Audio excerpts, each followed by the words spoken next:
오직 주만이. 하나님의 놀라운 계획에 의해 고통과 절망 속에서 삶이 변화된 크리스찬들의 감동 스토리. 그릇 되게 하소서.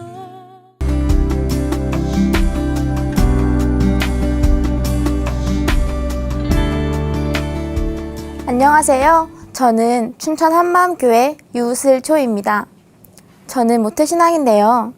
어렸을 때부터 교회를 다녔지만 왜 교회를 다녀야 하는지, 진짜 하나님이 있긴 한 건지 정말 모르겠더라고요. 하나님이 보이지 않아 방황하던 제가 하나님의 존재를 확신하고 하나님을 위해 살게 된 간증을 나누고자 합니다. 제 이름은 레위기에도 시편에도 요한복음에도 히브리서에도 나오는 정결함의 상징인 우슬초에서 따왔어요. 또 우리 교회엔 일종의 구역 모임 같은 작은 교회라는 게 있는데요. 어려서부터 우리 집에는 항상 작은 교회 예배가 있었고 부모님은 늘 말씀을 전하셨어요.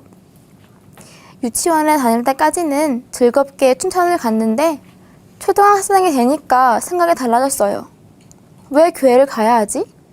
왜 하나님을 믿어야 하지? 도대체가 모르겠는 거예요. 교회엔 착한 사람들만 있다고 하는데 그때 제 눈에는 안 좋은 모습만 보였어요. 교회 사람들의 충만하고 뜨거운 모습보다 그 사람들의 실수 하나가 더 커 보이더라고요. 난 교회 사람들보다 내 친구들, 내 주변 사람들이 더 좋아 보이는데 왜 교회 공동체가 더 낫다고 하는지 이해할 수가 없었어요. 나한테 상처 주고 사람들한테 상처 주는 사람들이 정말 꼴보기 싫었어요. 그래서 난 절대로 이 사람들과는 같은 길을 가지 않을 거라고, 절대 이 사람들과는 같아지지 않을 거라고 다짐했어요. 날이 가면 갈수록 제 발목을 잡는 것 같은 교회가 더 싫어졌어요. 친구들과 평소에 잘 못 만나니까 보통 약속을 주말로 잡았거든요. 근데 전 교회 때문에 갈 수가 없는 거예요. 교회가 뭐라고 내가 이렇게까지 해야 하는지 정말 모르겠더라고요. 거기다 하지 말라는 건 왜 그렇게 많은지 진짜 싫었어요. 내가 하고 싶은 거랑 말씀이랑 자꾸 부딪히는 거예요. 미워하면 살인이라고 하는데 왜 미워하면 안 되는지, 미워하는 건 인간이라면 누구나 하는 거 아닌가? 이런 생각이 들었어요. 난 사랑하기 싫은데 왜 이런 내 생각을 죽여가면서까지 말씀에 순종해야 하는지 이해할 수가 없었어요. 내가 아닌 걸 억지로 만들어내면서까지 믿으라고 하는 건 범죄라고 생각했어요. 넌 모태신앙으로 태어났으니까 그렇게 살아야 돼, 이러는 것 같았거든요. 제가 찬양을 한다는 것도 절대 상상할 수 없는 일이었어요. 하나님을 찬양하는 게 정말 싫었거든요. 왜 날 태어나게 한 건지, 왜 사람들을 태어나게 한 건지 진짜 이해할 수 없었어요. 차라리 벌레로 태어났으면 더 좋았을 거란 생각도 들었어요. 그러면 아무 걱정 없이 편하게 살 수 있을 것 같았거든요. 전능자라면 그냥 자기 힘으로 사람들 마음을 바꾸면 되는 거 아닌가? 그럼 서로 편하잖아, 이런 생각이 들었어요. 이렇게 저는 말씀과는 전혀 상관없는 삶을 살았어요. 저는 중학교 때부터 친구들과 술을 마시기 시작했는데요. 고등학생 때는 엄마한테 서울에서 자취를 시작하는 친구 집에 집들이를 간다고 거짓말을 하고 밤을 새면서 놀았던 적도 있어요. 어떻게 놀았냐면요. 낮에는 그냥 여기저기 다니다가 밤에 돼서는 클럽에 갔어요. 그 다음 2차로 헌팅 술집에 갔어요. 그리고 거기서 만난 남자들과 같이 술을 마시며 밤을 샜습니다. 한 5시까지 술을 마시다가 노래방에 가서 노래를 부르면서 술을 다 깨고 아무렇지 않게 엄마한테 나 지금 일어나서 집에 간다고 연락을 하고 집에 가자마자 다른 친구들을 만나러 갔던 기억이 나요. 물론 교회는 꾸벅꾸벅 나갔어요. 항상 2겹, 3겹 되는 가면을 쓴 채 멍하니 앉아있다 주일 예배가 끝나면 집으로 돌아갔습니다. 분만 공부 시간에도 항상 정서적인 것만 얘기했어요. 이미 어떤 질문에 어떤 대답을 하면 선생님이 만족하실지 알고 있었으니까요. 선생님이 너의 주인이 누구야? 라고 물어보시면 전 생각해보지도 않고 예수님이요 라고 했어요. 예수님이 왜 하나님이지? 라고 물어보시면 들을 필요도 없이 부활이요 라고 했어요. 하지만 정작 제가 가지고 있는 생각들, 제가 품고 있는 마음들은 절대 얘기하지 않았어요. 선생님이 간증 쓰자, 뭐 하자 하시면 겉으로는 네 라고 했지만 속으로는 항상 내가 왜? 라고 하고 있었어요. 그리고 말씀은 듣고 있지만 속으로는 웃기고 있네. 그래서 어쩌라고? 이런 생각을 하고 있었어요. 그런데 이런 내 생각을 얘기하면 말씀으로 교제가 필요하다면서 붙잡힐 게 뻔하고 선생님들끼리 기도 제목이라고 막 내 얘기를 할 거란 상상이 가니까 정말 철저히 나를 숨기고 나를 포장할 수밖에 없더라고요. 그래서 저를 제대로 아는 사람은 단 한 명도 없었어요. 이렇게 가면을 쓰고 사람들을 대하는 시간이 길어지다 보니까 저도 제가 어떤 사람인지 모르겠더라고요. 어쩔 땐 제가 정말 사이코 같았어요. 목사님도 사람들도 다 예수님의 부활이 너무 확실하니까 삶이 변할 수밖에 없다고, 부활이 답이라고 하는데 전 이 말에 코웃음만 쳤어요. 내가 예수님을 본 것도 아니고 부활을 본 것도 아닌데 어떻게 믿어? 성경이 기독교인들이 거짓말로 만들어낸 거면 그럼 성경이나 그리스 로마 신화나 다를 게 없는 거고 귀에 걸면 귀걸이, 코에 걸면 코걸이라는 식 아니야? 이런 생각이 들었어요. 나는 부활이 확실하지 않은데 자꾸 부활을 믿으라고 강요하는 것 같아서 짜증나더라고요. 그래서 내가 독립하게만 하면 절대 교회엔 다니지 않을 거라고 다짐했어요. 교회를 떠나서 내가 확실히 믿을 수 있는 걸 찾아보고 그래도 없으면 아무것도 믿지 않을 거라고 생각했습니다. 그런데요, 이렇게 교회를 싫어하면서도 한편에선 교회에 새로 오는 사람들이 너무 부러워지는 거예요. 나는 오랫동안 말씀을 들어도 안 변하는데 새로 오는 사람들은 쉽게 변하고 쉽게 말씀을 받는 것 같았기 때문이었습니다. 뭐가 저렇게 확실하길래 삶이 변하는 걸까? 나랑 다른 점이 뭘까? 정말 궁금하더라고요. 사람들은 다들 변해가는데 저는 계속 제자리인 모습을 보니까 점점 지쳐지는 것 같았어요. 저 사람들은 저렇게 변해가는데, 저렇게 인난받고 나가는데 대체 왜 나는 그대로일까? 저 사람들이랑 똑같이 예배를 드리는데 왜 나만 이렇게 힘들지? 왜 나는 변하지 않는 거지? 이런 생각이 계속 드니까 왠지 억울했어요. 저도 변하고 싶었거든요. 내 존재를 찾지 못하고 방황하는 걸 빨리 끝내버리고 싶었어요. 아예 좋아지던가 아니면 아예 나빠지던가 확실히 되면 좋은데 이것도 저것도 아니니까 너무 답답한 거예요.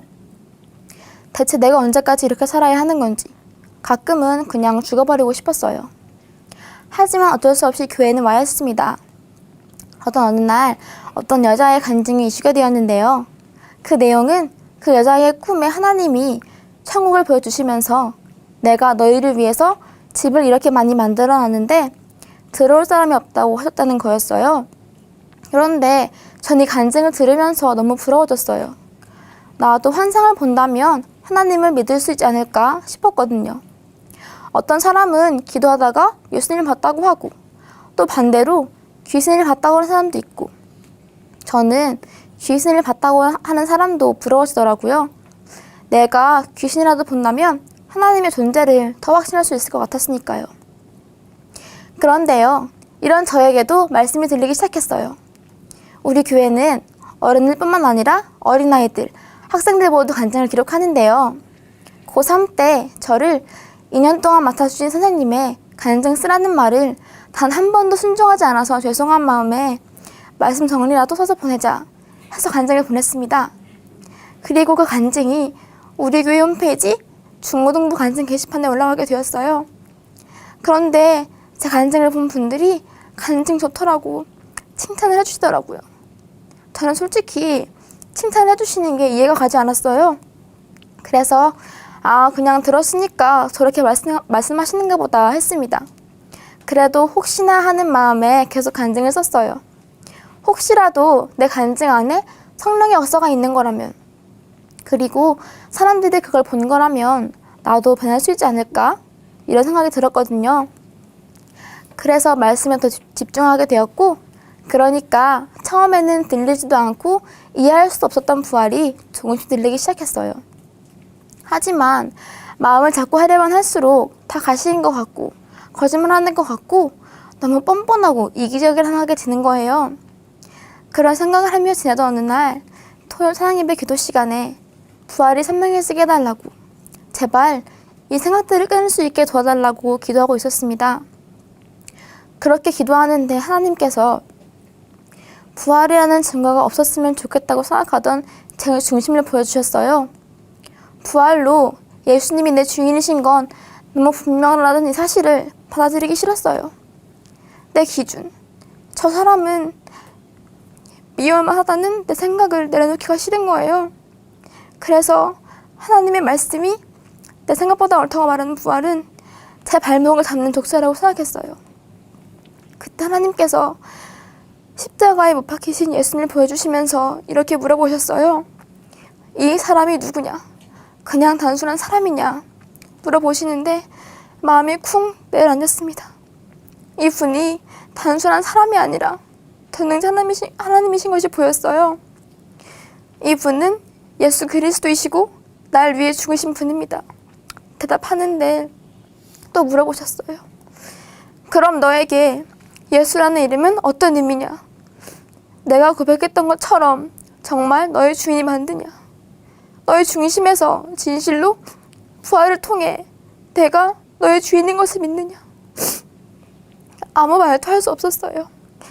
내가 예수님을 믿지 않았구나. 하나님께서 하나밖에 없는 아들을 주셨는데도 내 느낌과 감정이 더 중요하고 내 상황만을 늘어놓고 있었구나.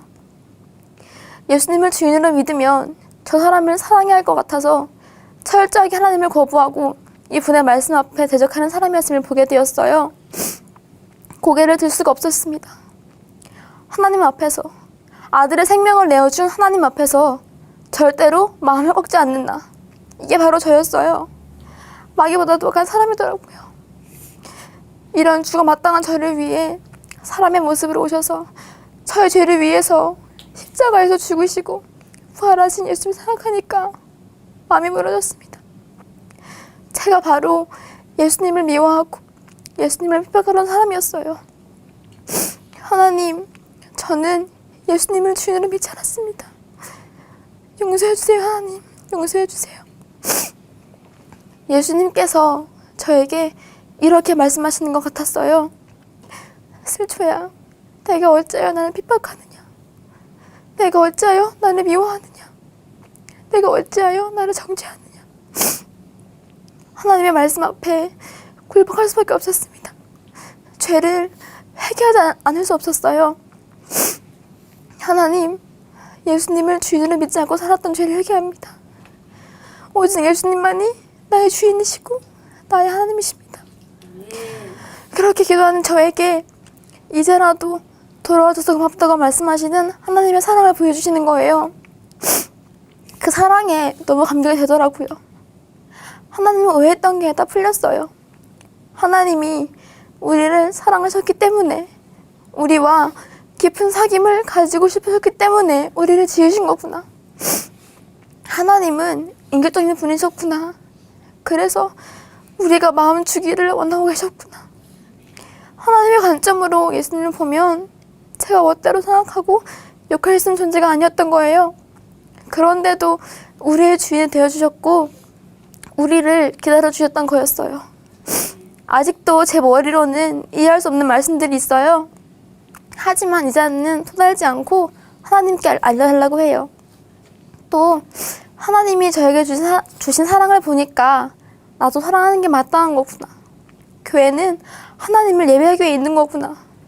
교회 사람들도 내가 판단하고 정죄할 사람들이 아니라 함께 하나님을 찬양할 사람들이구나. 내가 이 사람들을 위해서 죽을 수 있겠구나. 함께하는 게 마땅한 거였구나. 이렇게 예수님의 부활이 확실해지니까 그렇게 싫었던 공동체와 함께하는 게 자연스럽게 되더라고요. 대학생이 되고 교회가 새 건물로 이사를 하고부터 매일 청소를 하게 되었는데요. 특히 여름방학 때는 청년들이 청소를 맡아서 했어요. 그때 저는 식당 청소를 맡게 되었는데요. 그 중에서도 음식물 쓰레기를 맡았어요. 예전 같았으면 다른 사람들은 돈 벌고 스펙 쌓고 있을 시간에 내가 왜 여기서 이 여름에 이 냄새나는 음식물 쓰레기를 치우고 있어야 하냐고 짜증내고 있었겠죠. 그런데 이상하게 전혀 아무렇지 않았어요. 오히려 청소하는 게 즐겁더라고요. 함께 하는 게 좋았어요. 교회를 위해서 뭔가를 한다는 게 너무 기쁜 거예요. 내가 언제 이렇게 변했나 정말 신기했어요.